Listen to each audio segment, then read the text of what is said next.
Good evening, everyone, and welcome into another exciting edition of Golden Eagle Sports Report. I'm Shane Hogan. And I'm Zoe Comfort. Marquette women's basketball finishes their schedule on a high note, and both lacrosse teams come back to Milwaukee after road trips this past weekend. On the other hand, men's basketball faces some adversity late in the season. We've got plenty to discuss, so get ready, Marquette Nation, because Golden Eagle Sports Report starts right now. Slam dunk! Oh, that's a poster.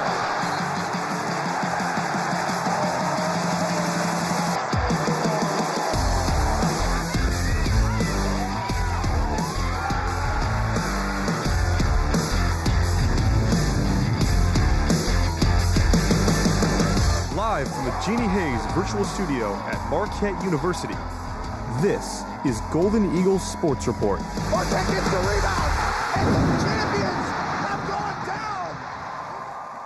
To kick things off, the Marquette women's basketball team ended their weekend on an exciting note. The Golden Eagles captured a 90-83 win over the DePaul Blue Demons in their final game of the regular season. And as Jack Phillips found out, the last few minutes became a little bit too close for comfort for the Golden Eagles. Defying the odds. Throughout Big East play. And what better time to finish strong than on Senior Day with a W over number 16 ranked DePaul. It's something that we've been looking forward to ever since that first opening conference game. Something that we've had in the back of our minds every practice, every game. It feels amazing to finally work all week and then get the win like this, especially for our seniors. It's an amazing way for them to go out, and couldn't have wished it to go any other way. Entering the 2020 season, Marquette was picked to finish 9th in the Big East Conference. Well, it's March now. The Big East tournament commences in less than a week in Chicago. Oh, by the way, Marquette's going to finish as the number 2 seed entering the tournament. Safe to say Coach Duffy's pretty happy with her team. Wow, super excited about this win today. To have our two seniors, Altia Anderson and Izzy Spangola, go out on a high note here at the MUTV Center was tremendous. To not only do that, but to obviously get a quality win going into March Madness was so crucial. The statistics with our team, from rebounding to a lot of people in double figures, we sustained the end of DePaul's whoosh. Really thrilled with the end result today. The Golden Eagles now head south down I-94 as the Windy City awaits for the Big East tournament. And Marquette's journey continues to silence critics, as it only adds fuel to the now roaring fire. At the beginning, when that poll came out, it went up in our locker that day. We wrote that they picked us 9th. So I think, every practice, every game we go in with the chip on our shoulder, like showing them that we're not 9th. And just the work ethic and the determination by our team has been great this whole season. And I'm just so proud of our team and where we're at. Reporting from the Al McGuire Center, Jack Phillips, Marquette Wire Sports.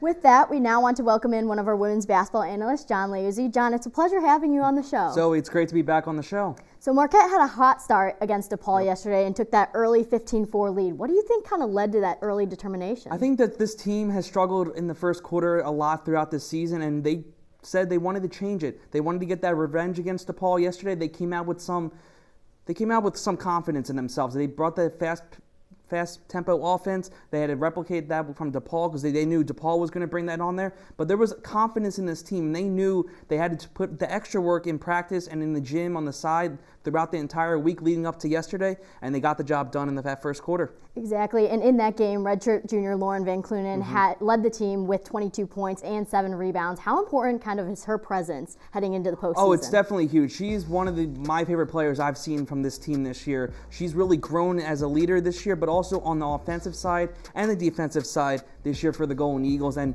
that hook shot jumper that she has, it's one of her signature moves. She nails it every single time that she's there. But she's also really big underneath the basket, and that's really what's going to be big for the Golden Eagles come playoff time. Exactly, and yesterday there were those 2 buzzer beaters during the game. One of them was a half court from Selena Lott. How did that help Marquette's momentum heading into that second half? Well, I think this team, they practice that shot every single practice and their shoot around, and they always get it. You see it on their social media pages. So they do it in here in this game, and that place, the Al McGuire Center went crazy yesterday, and that just put the Golden Eagles up in a bigger double-digit lead heading into halftime, and that's what they really needed to get going ready for that second half. Exactly, and yesterday was senior day for Marquette, and veterans Izzy Spingola and Altia Anderson were honored. How much of an impact have these two women had on the program? Yeah, they've done a really big impact on this program. They're probably part of the biggest senior class coming here, but the thing that they're going to be looked back on is that in their senior year they had a new head coach and they had 7 incoming first-year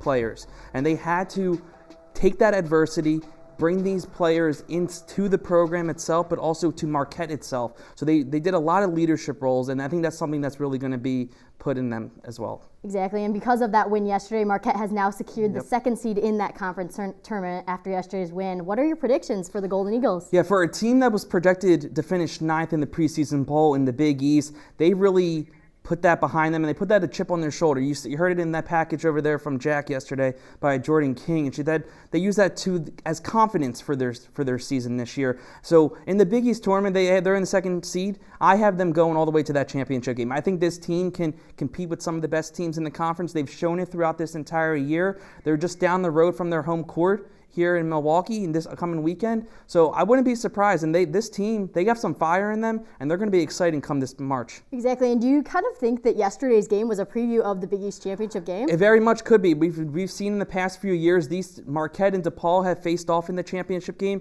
Last year, we obviously know that heartbreaking last-minute shot there by DePaul. So, I wouldn't be surprised if we see it again come Monday. Exactly. So we will see that Monday, but we're going to take a quick break here. But when we come back, we're diving into the exciting road trips for both the men's and women's lacrosse teams. So don't go anywhere, because Golden Eagle Sports Report will be right back.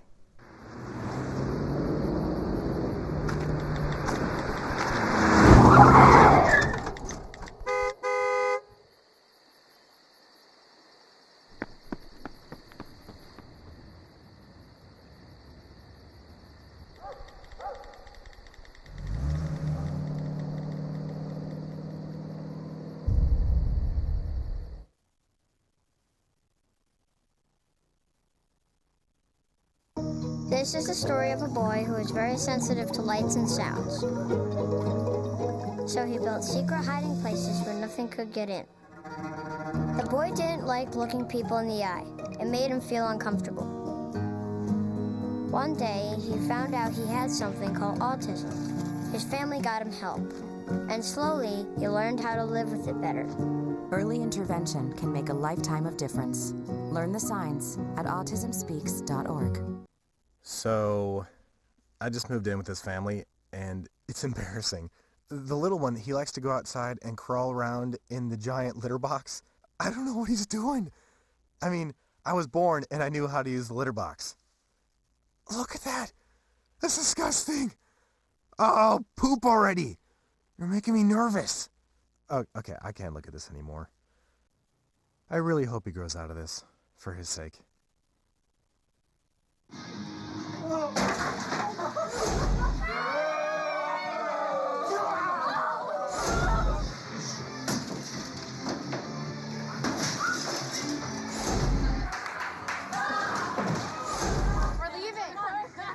Most party fouls are pretty dumb. But if you decide to drink and drive underage, you could lose your license and your freedom. Underage drinking and driving. The ultimate party foul.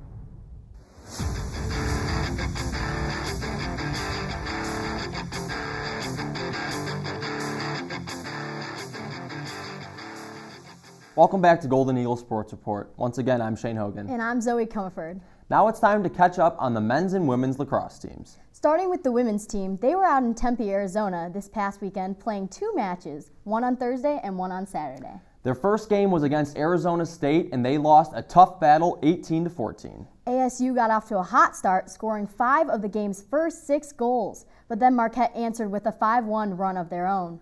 But after halftime, the Sun Devils got their offense going again, at one point scoring 6 straight goals. Marquette wasn't able to close the gap as they lost the first game of their weekend road trip.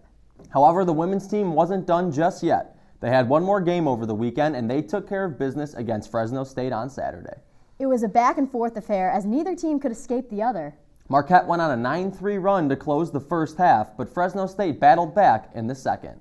Thanks to 4 goals from both Lydia Faust and Caroline Steller and a hat trick from Caroline Peterson, Marquette pulled away with the 18-17 victory. After the trip out west, Marquette now stands at 4-3 overall. Now switching over to the men's team, they were also in action this weekend. The team traveled out to Philadelphia to take on Drexel University. This was the first meeting between these two programs, and Drexel can claim the first victory as the Dragons beat Marquette 13-11. First-year Chris Kirshner continues to stand out for the Golden Eagles as he notched his 3rd straight hat trick. Kirshner's 3rd goal tied things up at 11 with just over 5 minutes to go, but then Drexel answered back with a goal just 40 seconds later. Drexel would hold on to that lead for the last few minutes, securing the win. Marquette falls to 3-2 on the season. And with that, we now want to welcome in one of our Marquette lacrosse analysts, Molly Gretzlock. Molly, thanks for coming back. It's a pleasure to be on here with you, Shane. All right, let's talk some lax. So there was a ton of action this weekend. We'll start with the women's team. What stood out to you this weekend? Yeah, just their offense. They've been really proving to be like very good on offense this season. And as you stated before, Steller and Foss came out and they got those 4 goals right away in that ASU game. And although they lost that one, they're really showing that they can put double digits on the scoreboard when they are coming to play. And that's just been a very huge step for them this season, as in the preseason they've been doubting what was going to happen on the offense, and they've been showing that they can step up and be a force. Yeah, absolutely. And another player that stood out is first-year Hannah Greving. She's opened some eyes to the start of her career. What have you seen from her? Yeah, actually, she was Big East Freshman of the Week last week, so that's a very good accomplishment for her. And she's just I think her height is a very big advantage that she's been able to use to help the team out. And it's just been very helpful, and it's just showing that helping the team and everyone on the offensive side and defense, just helping them go around and being able to step up as a first year. Yeah, definitely. And like you said, this team just continues to score a ton of points. How impressive has their offense been, and how crucial is it for them for the rest of the season? Yeah, I think it's very impressive, and it's definitely very helpful that they are able to have a lot of people to step up and score. Like they had 8 people score over the weekend in one of the games, and out of those 8, 4 of them scored more than 1 point. So I think that's very impressive that they can have a handful of people step up. Yeah, they're getting it from everyone. Yeah, everyone, and that's just something that's good to see on a lacrosse team, because you just need to score. And I'm sure Coach Black is thrilled not having to rely on one player. Well, now switching over to the men's team, they lost their only game this weekend. What went wrong with that one against Drexel? When I was watching, I didn't really think much went wrong. It was just a battle of who could score more, and like the time ran out, and Marquette unfortunately wasn't on top when that happened. Chris Kirshner had another hat trick. Yeah, he's been impressive. Yeah, and then Stegman, another freshman, got 6 goals on the day, and that's just 1 away from the record for freshmen to get scores. And I just think that it just came down to then who was better on the offensive side, and it just turned out to be Drexel that day. Yeah, definitely a back and forth one. Well, the team returns this weekend to take on Robert Morris. How can the Golden Eagles get back on track? I just think they need to get more people to score. They have 2 people come up and score a lot of points throughout the day, but I think that they just need to step up and get more, like Holden Patterson, Cohen, and just a bunch of them just to contribute and score. I think that's all they need there. And then defensively, you can always get better defensively. Just make it easier on the offensive side. And Holzman, he's been making some incredible saves, but I think that if they all step up, they can just make a combination and just keep winning from there. Yeah, well, we'll see you against Robert Morris this weekend. Molly, thanks for coming back on. Thank you. Well, it's time for another short break, but don't change that channel because we'll be discussing the latest Marquette men's basketball action when we get back right here on Golden Eagle Sports Report. Sometimes the things we do or say can make others feel hurt, excluded, or isolated. Everything you say and do creates an impact. How am I supposed to save the whole world? You can't think about saving the world. You have to think about saving one person. Because of you, someone's entire life can change. You don't have to be a superhero to have a positive impact. Friends? Friends.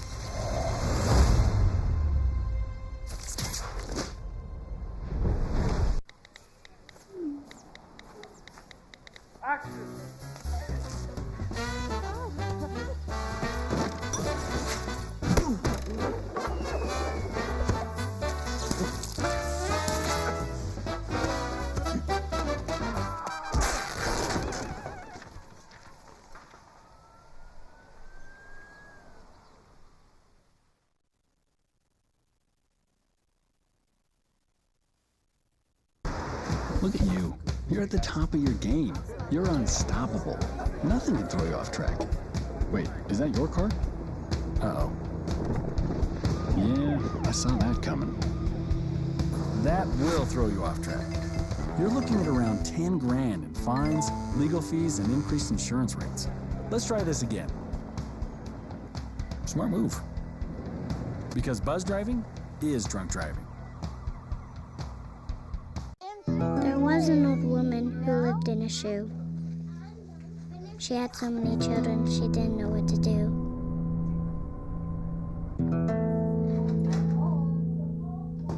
She gave them some broth without any bread and kissed them all soundly and put them to bed. Hunger is a story we can end.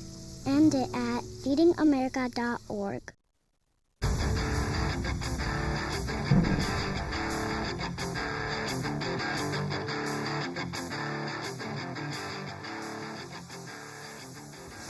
Welcome back to Golden Eagle Sports Report. It's now time to catch up on the latest news surrounding the Marquette men's basketball team. It was another hectic week for MUTV fans this past week, with the squad playing its final 2 home games of the season. To start the week off, Marquette hosted the Georgetown Hoyas Wednesday evening. The Golden Eagles entered the game on a 3-game slide, but that would all change just a few hours later. The Hoyas were struck with the injury bug, and Marquette couldn't seem to miss from beyond the arc. And as Jack Phillips tells us, combining those two factors is a recipe for a victory. Another Big East rival, and a whole lot of these. Nothing new for Marquette men's basketball. But we gave them too many threes. I mean, they made 14 threes. I think that's especially in the beginning of the game. That's where they took the lead. We just didn't get back and get them off the 3-point line. In the Golden Eagles' 93-72 victory over the Georgetown Hoyas Wednesday night, the squad puts on an offensive clinic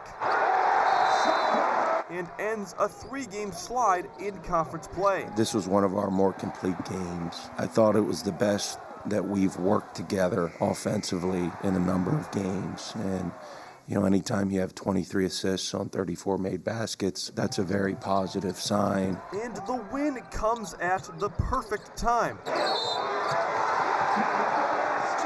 with the number 13 ranked Seton Hall Pirates entering Milwaukee Saturday afternoon. And while it may be an emotional senior day for Marquette Nation, the squad will be ready for the challenge. It gave us a lot of confidence, getting our feet back wet, you know, with getting wins. And, you know, with Seton Hall coming in, they're a great team. You know, they got a tremendous player. So we're just going to, you know, take our time back, you know, get our bodies ready for this game because you know how important the game is. So we're just going to sit back, you know, go over film and just get our bodies ready for that one. Reporting alongside Shane Hogan from Fiserv Forum, Jack Phillips. Marquette Wire Sports. The Golden Eagles then hosted number 13 ranked Seton Hall Saturday afternoon. It was an emotional senior day for Marquette Nation as Marcus Howard and Sakar Annam and Jace Johnson all played their final games in Fiserv Forum. The momentum was on the home team side, but as Jack Phillips found out, Miles Powell and the Pirates didn't seem to care. A day to never forget for Seton Hall, as the Pirates spoil Marquette men's basketball's fun on senior day. We ran into a team that played great, and we didn't play our best, but Seton Hall had a lot to do with that. People better watch out, and, you know, I mean, I've felt all year long, you know, they've dealt with a lot of injuries that people have underestimated them a little bit. Their Final Four good. Despite losing 88-79 Saturday afternoon, senior guard Marcus Howard totals 37 points in his final collegiate game in Milwaukee, impressing not only Marquette Nation, but even his rivals. What I've always been so impressed with Marcus is his stamina, the ability to make a play when you've played 36 minutes and you got to take a shot and make it. I think that's what makes him elite. The loss may be tough, but it can't overshadow what these three seniors have done for the program.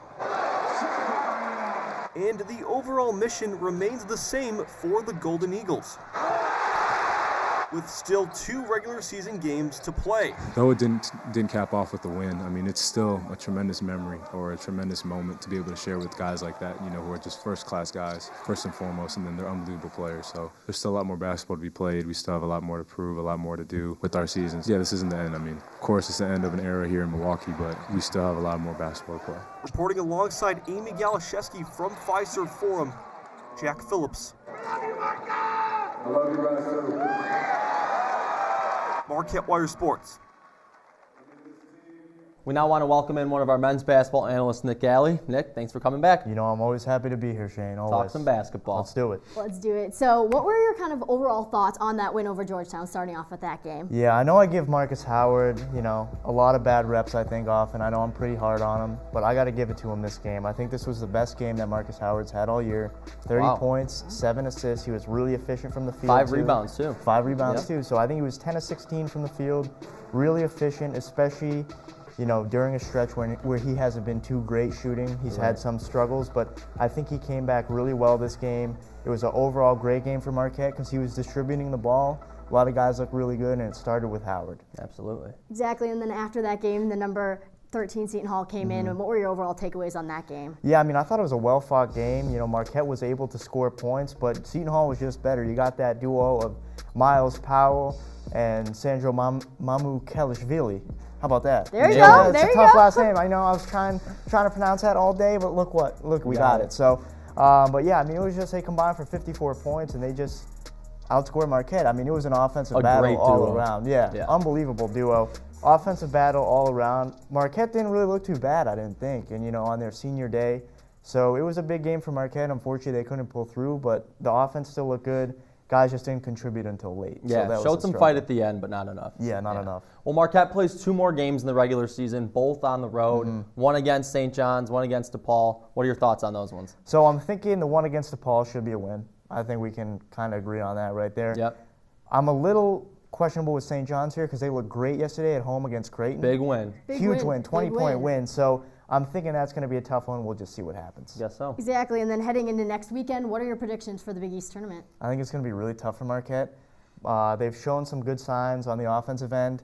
Defense still has to definitely step up a little bit. We're going to see what happens with DePaul and St. John's, but nevertheless, we'll see what happens. I think it's going to be an early exit for Marquette, though.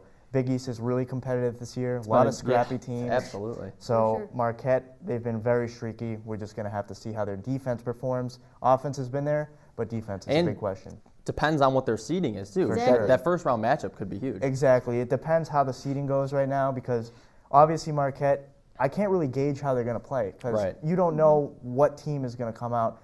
I mean, look at a team like Georgetown, for example. Sometimes they'll come out like a great team. Other times they'll come out like a mediocre team. So really, it depends who's on that night. Is it going to be Marquette? Exactly.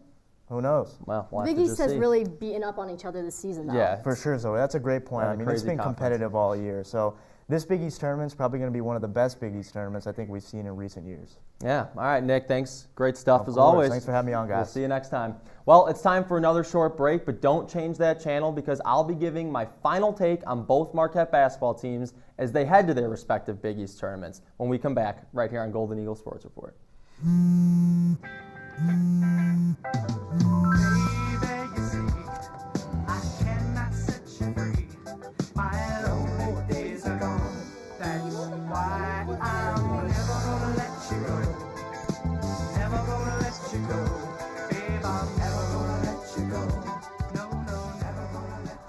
Here you go. Thank you. Thank you.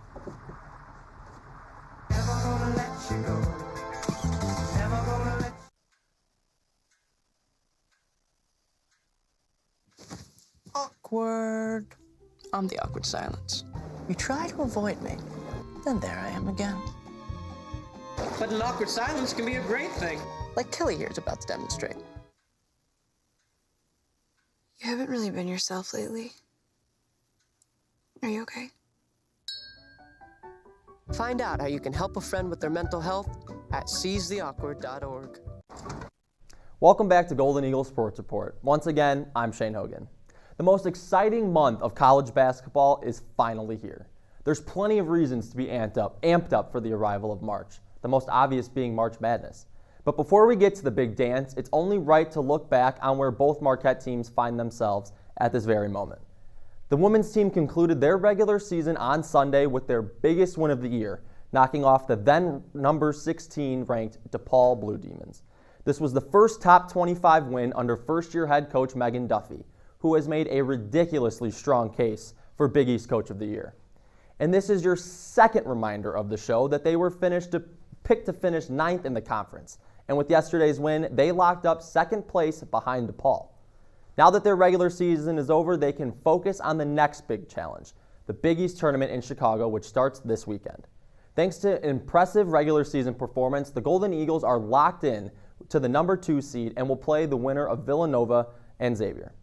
If this incredible run continues, do not be surprised if Coach Duffy and her squad make some noise in the Big East Tournament and play on Monday night in the championship game. The women's team is also looking at a very likely 4th straight NCAA tournament appearance, which is an impressive accomplishment in its own right. As for the men's team, well, their regular season isn't over just yet. They finished their conference schedule on the road, Tuesday night at DePaul and Saturday afternoon at St. John's. As of now, they sit at 8-8 in conference play after a very up-and-down season. Some highlights include beating Villanova at home, winning on National Marquette Day, and watching Marcus Howard continue to break records, like Big East all-time leading scorer and catapulting into the top 25 of NCAA all-time leading scorers with 2,700 career points. There have been some lowlights as well, like a 3-game losing streak which knocked them out of the top 25 rankings, and losing a heartbreaker on Howard and Sakar Adams' senior day. Regardless, they still have 2 big games to play, and then they can turn their focus to the Big East Tournament in legendary Madison Square Garden starting on March 11th. If Marquette can do themselves a favor and win a few games in the tournament, they can gain some much-needed momentum heading into the NCAA tournament. A lot is on the line, such as their seed line, but also the fact that Wojo and Marcus Howard are both looking for their first NCAA tournament victory. Regardless, if you're a basketball fan, this is the most exciting time for so many reasons. Specifically for Marquette, both teams have the opportunity to make a run in their respective postseasons, and honestly, what more could you ask for?